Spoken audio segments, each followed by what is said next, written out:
जय हिंद, जय जवाहर साथियों। मैं नुतेश कुमार साहू एक बार पुनः हमारे चैनल स्टडी ट्यून में आप सभी का हार्दिक स्वागत करता हूं।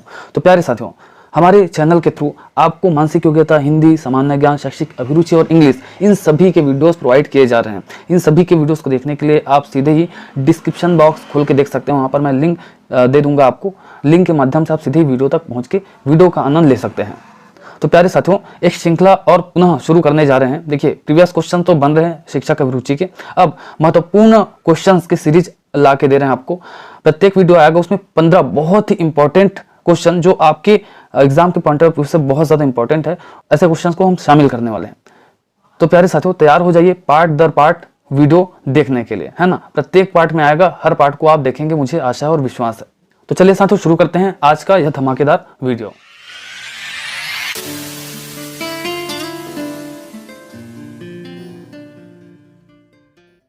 प्यारे साथियों, पहला प्रश्न आप सबके समक्ष, बच्चों का प्रथम अध्यापक कौन होता है? उनका अपना चेतन मन, उनका पर्यावरण, उनके माँ बाप या फिर उनके अध्यापक? तो आप सभी जानते हैं, बहुत ही आसान सा प्रश्न है कि जो माँ बाप होते हैं वो हमारे प्रथम गुरु होते हैं, प्रथम अध्यापक होते हैं। ठीक है, तो ऑप्शन नंबर सी आपका राइट आंसर हो जाएगा, क्योंकि जो माँ बाप होते हैं वही हमारे प्रथम अध्यापक होते हैं। ठीक है साथियों, चलिए देख लेते हैं अगला प्रश्न। अगला प्रश्न है साथियों, शिक्षण का कार्य हर व्यक्ति कर सकता है, हर व्यक्ति के वश का नहीं, पढ़ा लिखा व्यक्ति कर सकता है, बहुत से शिक्षक भी नहीं कर पाते। तो प्यारे साथियों, जो शिक्षण का कार्य है ना, वो हर व्यक्ति नहीं कर सकता है, तो ये आपका आंसर नहीं होगा, है ना। ठीक है, पढ़ा लिखा व्यक्ति कर सकता है क्या? तो ये जरूरी नहीं। देखिए, पढ़ा लिखा व्यक्ति ही करता है शिक्षण का कार्य, परंतु ऐसा जरूरी नहीं कि हर पढ़ा लिखा व्यक्ति कर सकता है ना। देखिए, ज्ञान पाना अलग चीज है, जानना अलग चीज है ना। किसी विषय वस्तु के बारे में ज्ञान रखना अलग चीज है, लेकिन उस ज्ञान को परसना अर्थात बच्चों को पढ़ाना, शिक्षण का कार्य करना, वो बिल्कुल अलग चीज है। तो हर पढ़ा लिखा व्यक्ति शिक्षण का कार्य कर सके ये जरूरी नहीं है, तो ये आपका राइट आंसर नहीं होगा।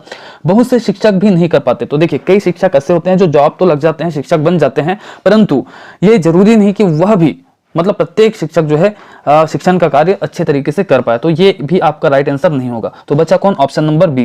देखिए, हर व्यक्ति के वश का नहीं होता, तो ये रियलिटी है कि जो शिक्षण का कार्य है ना साथियों, वो हर व्यक्ति के वश का नहीं होता है।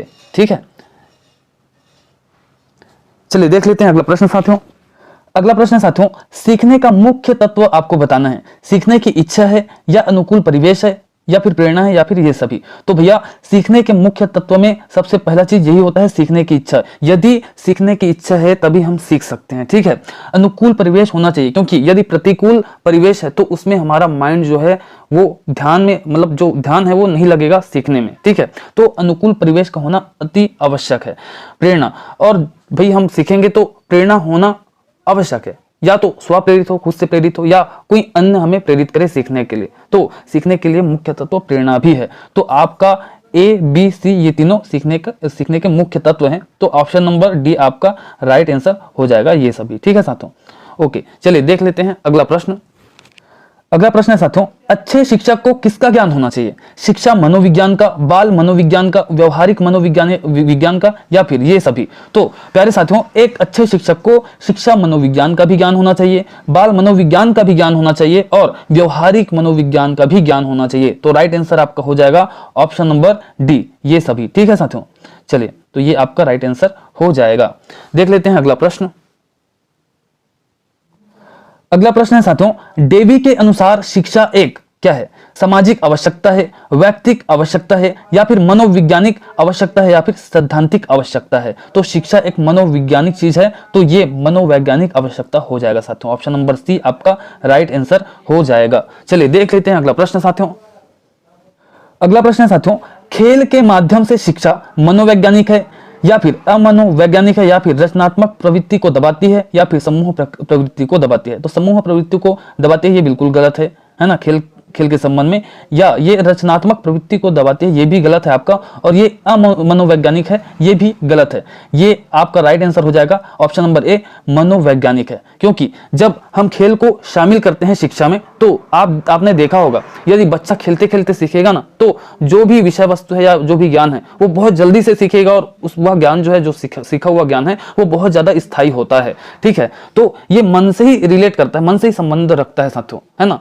मनोवैज्ञानिक चीज है। तभी ऐसा होता है कि हम ऐसी ही क्लास में बिठाएं, बच्चों को पढ़ाएं तो जल्दी से नहीं सीखेगा, है ना, लेकिन उसी चीज को हम खेलते खेलते सिखाएं बच्चों को ना, तो वो आसानी से सीख जाता है और स्थायी रहता है ज्ञान। तो मनोवैज्ञानिक है कि नहीं है, है ना। तो ऑप्शन नंबर ए आपका राइट आंसर हो जाएगा। ठीक है साथियों, चलिए देख लेते हैं अगला प्रश्न। अगला प्रश्न है साथियों, शिक्षा की खेल विधि का अर्थ है खेल क्रियाओं द्वारा शिक्षा, खेल क्रियाओं द्वारा मनोरंजन, खेल की शिक्षा या फिर क्रियाशीलता का जोर। तो प्यारे साथियों, इसका राइट आंसर हो जाएगा, बहुत ही आसान है, ऑप्शन नंबर ए खेल क्रियाओं द्वारा शिक्षा। ठीक है, यही क्या है, खेल विधि, खेलते खेलते बच्चों को शिक्षा देना है, ठीक है, सिखाना है। चलिए देख लेते हैं अगला प्रश्न साथियों।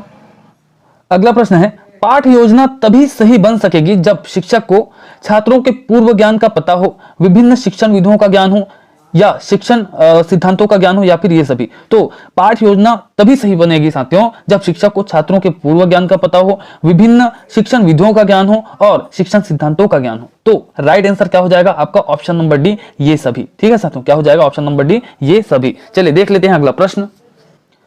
अगला प्रश्न है साथियों, अभ्यास से क्या होता है, ज्ञान प्राप्त होता है, याद होता है, गृह कार्य नियमित करने की आदत पड़ती है, या फिर ज्ञानेंद्रियों का प्रशिक्षण होता है। तो भैया देखिए, याद होता है ना, ये भी आपको सही लगेगा, लेकिन ये आपका राइट आंसर नहीं होगा। देखिए ये 80% सही है, क्योंकि अभ्यास करेंगे तो कई चीजें याद होती है, मानता हूं, लेकिन यहाँ पर 4 ऑप्शन दिए गए हैं ना, देखिए ये भी सही होता, याद होता, लेकिन कुछ अन्य ऑप्शंस भी है जो इससे बेटर है, इस कारण से मैं इसको नहीं दे रहा हूं आंसर। ठीक है, याद होता है, ये 80% सही है।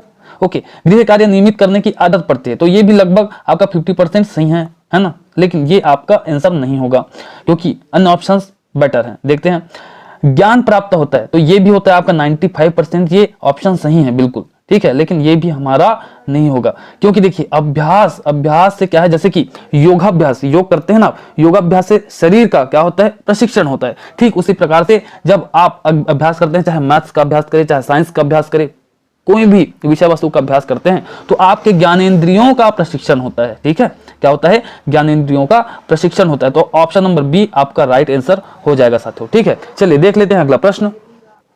अगला प्रश्न है साथियों, छात्रों के आवेगों का दमन करने से संभवतः क्या होता है, वे अनुशासन मानने लगते हैं, उनमें विद्रोह भावना पनपने लगती है, उनकी सृजनात्मक शक्ति कुंठित हो जाती है, या बी और सी दोनों। तो भैया देखिए, छात्रों के जो आवेग है, आवेग मतलब जोश ही मान के चलिए, ठीक है, तो छात्रों के आवेश को, जोश को आप दबा देंगे, है ना, तो निश्चित ही भैया उनमें विद्रोह भावना पनपेगी। जैसे कि आपने जाके बोल दिया, ठीक है, एक बच्चा कहना चाह रहा है, या फिर बच्चा ये सोच रहा है कि मैं ये काम कर लूंगा, वो कह रहा है मैं ये काम बिल्कुल अच्छे तरीके से कर लूंगा, है ना, कोई बड़ा जाए, वयस्क जाए और बोल देगा ते का काम कर सक बेरे की, है ना, तो वो उसमें मतलब उसके मन में उस व्यक्ति के प्रति जो है विद्रोह की भावना क्या होगा, उद्दीप्त होगा, या फिर आएगा, है ना, कि ये अपन आपला तोप चंद समझाते बड़े होके हमारा एक कामला नहीं कर सके हाथे करके। ठीक है, तो ये विद्रोह भावना पनपेगी उसके मन में। और देखिए ऑप्शन नंबर सी, उनकी सृजनात्मक शक्ति कुंठित हो जाएगी, है ना, जब हम बोलेंगे कि ते नहीं कर सकते काम करके, तो ओकर मन में एक कुंठा जी, है ना, मतलब उसका कॉन्फिडेंस लेवल जो है लो हो जाएगा। ठीक है, तो ये option number B, option number C आपका राइट आंसर हो जाएगा। तो इसका राइट आंसर क्या बनेगा, ऑप्शन नंबर डी, बी और सी दोनों। ठीक है, छात्रों के आवेगों को दमन करने से संभवतः उनमें विद्रोह भावना पनपने लगती है और उनकी सृजनात्मक शक्ति कुंठित हो जाती है। ठीक है साथियों, चलिए देख लेते हैं अगला प्रश्न। अगला प्रश्न है साथियों, शिक्षा में प्रयोजनवाद की विचारधारा का प्रवर्तक कौन था। तो प्रयोजनवाद की विचारधारा बहुत ही मोस्ट इंपॉर्टेंट प्रश्न है, चाहे तो आपके Chhattisgarh pre D El Ed, pre B Ed, pre B Sc B Ed, pre BA कुछ भी करो, या फिर टीटी, है ना, टीटी में भी ये प्रश्न अक्सर पूछे जाते हैं। ठीक है साथियों, तो ये वीडियो केवल छत्तीसगढ़ प्री डीएलएड के लिए नहीं है, या फिर ओनली प्री बीएड के लिए नहीं है, या फिर ओनली बीएससी बीएड या फिर बीए बीएड के लिए नहीं है, सभी के लिए बहुत ही महत्वपूर्ण है। कई बार बच्चे जो है सोचते हैं ये तो ओनली प्री डीएलएड के लिए होगा, ऐसा कुछ भी नहीं है भाई। ये आपके टीचर एप्टीट्यूड का प्रश्न है, और इसका लेवल आपके सभी जो प्री डीएलएड हो, चाहे प्री बीएड, चाहे बीएससी बीएड, बीए बीएड, सभी के लिए बराबर रूप से मान्य है। ठीक है, तो प्यारे साथियों, इसका ऑप्शन है किलपैट्रिक, पेस्टालॉजी, विलियम जेम्स या फिर जॉन डीवी, क्या होगा। चलिए तो मैं बता दूं, इसका राइट आंसर हो जाएगा साथियों option number C, William James. ठीक है, तो विलियम जेम्स के द्वारा ही प्रयोजनवाद की विचारधारा दिया गया था। ठीक है, चलिए देख लेते हैं अगला प्रश्न। अगला प्रश्न है साथियों, शिक्षण की डाल्टन विधि आरंभ करने का श्रेय किसे है। तो डाल्टन विधि का आरंभ करने का श्रेय किसको है, ये बताना है। Doctor Dalton, Parkhurst, Kilpatrick, pestology. तो भैया डाल्टन विधि करके डॉक्टर डाल्टन में आप राइट आंसर नहीं कीजिएगा, है ना। तो इसका राइट आंसर हो जाएगा ऑप्शन नंबर बी, पार्कहर्स्ट। ठीक है, क्योंकि जो पार्कहर्स्ट थे उन्होंने ही शिक्षण की डाल्टन विधि को आरंभ किया था। ठीक है, चलिए देख लेते हैं अगला प्रश्न साथियों। अगला प्रश्न है, शिक्षा मनोविज्ञान का जनक किसे कहा जाता है? ऑप्शन है हर्बर्ट स्पेंसर, पेस्टोलॉजी या फिर डीवी। तो प्यारे साथियों, शिक्षा मनोविज्ञान के जनक कहे जाते हैं मिस्टर हर्बर्ट जी, है ना। तो ये आप अच्छे से याद रखिएगा, बहुत ही इंपॉर्टेंट प्रश्न है साथियों। चलिए देख लेते हैं अगला प्रश्न। अगला प्रश्न है, बच्चों के लिए सबसे उत्तम शिक्षक वह है जो स्वयं बालक जैसा हो। तो ये सेंटेंस, ये वाक्य किसके द्वारा कहा गया है, ये आपको बताना है। तो प्यारे साथियों, ऑप्शन है मेंकेन, अरस्तु, रूसो या फिर जॉन लॉक। तो प्यारे साथियों, इसका राइट आंसर हो जाएगा आपका ऑप्शन नंबर ए, मेंकेन। ठीक है, तो मेंकेन के द्वारा ही कहा गया है कि बच्चों के लिए सबसे उत्तम शिक्षक वह है जो स्वयं बालक जैसा हो। ठीक है, चलिए देख लेते हैं अगला प्रश्न। अगला और इस वीडियो का अंतिम प्रश्न, 15वां प्रश्न है साथियों, कक्षा में संप्रेषण की सबसे शक्तिशाली बाधा क्या है? तो सबसे शक्तिशाली जो बाधा है वो आपको बताना है। देखिए ऑप्शन में बाधा तो सब रहेंगे लगभग, लेकिन सबसे जो शक्तिशाली बाधा है, सबसे ज्यादा प्रभावित करने वाला बाधा, वो आपको बताना है। देखिए ऑप्शन नंबर ए है बाहरी हस्तक्षेप, ऑप्शन नंबर बी है शिक्षण सामग्री का अभाव, शिक्षक के स्तर पर भ्रांति या कक्षा में शोरगुल। तो भैया देखिए, बाहरी हस्तक्षेप ये भी आपका एक बाधा है, परंतु इतना भी ज्यादा प्रभावित नहीं करता ये बाधा कि पूरे जो शिक्षण प्रक्रिया है उसको पूरा डामाडोल कर दे, है ना। मतलब इतना शक्ति नहीं है इस हस्तक्षेप में।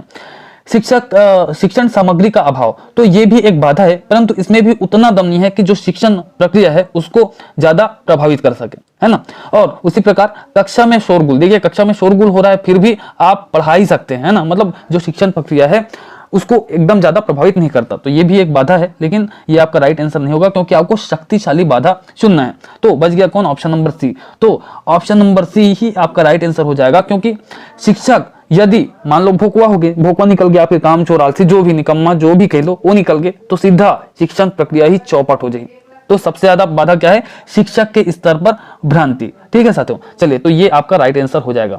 प्यारे साथियों, यहीं पर समाप्त करते हैं ये प्रश्न का सिलसिला। ये वीडियो आपको कैसा लगा जरूर कमेंट करके कमेंट बॉक्स में बता दीजिएगा, मुझे अच्छा लगता है आपके कमेंट पढ़कर।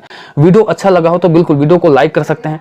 तो कई साथी ऐसे हैं जो वीडियो तो देख रहे हैं परंतु सब्सक्राइब नहीं किए हैं हमारे चैनल को, तो आप हमारे चैनल को सब्सक्राइब कर दीजिएगा, बेल आइकन को प्रेस करके ऑल पे सिलेक्ट कर लीजिएगा, क्योंकि इसी प्रकार से बहुत ही धमाकेदार और बिंदास वाली वीडियोस आपके लिए लेकर आते रहते हैं। ठीक है साथियों, तो प्यारे साथियों, आज की वीडियो में बस इतना ही। मिलते हैं अगले वीडियो में, तब तक के लिए जय हिंद, जय जोहार, जय छत्तीसगढ़।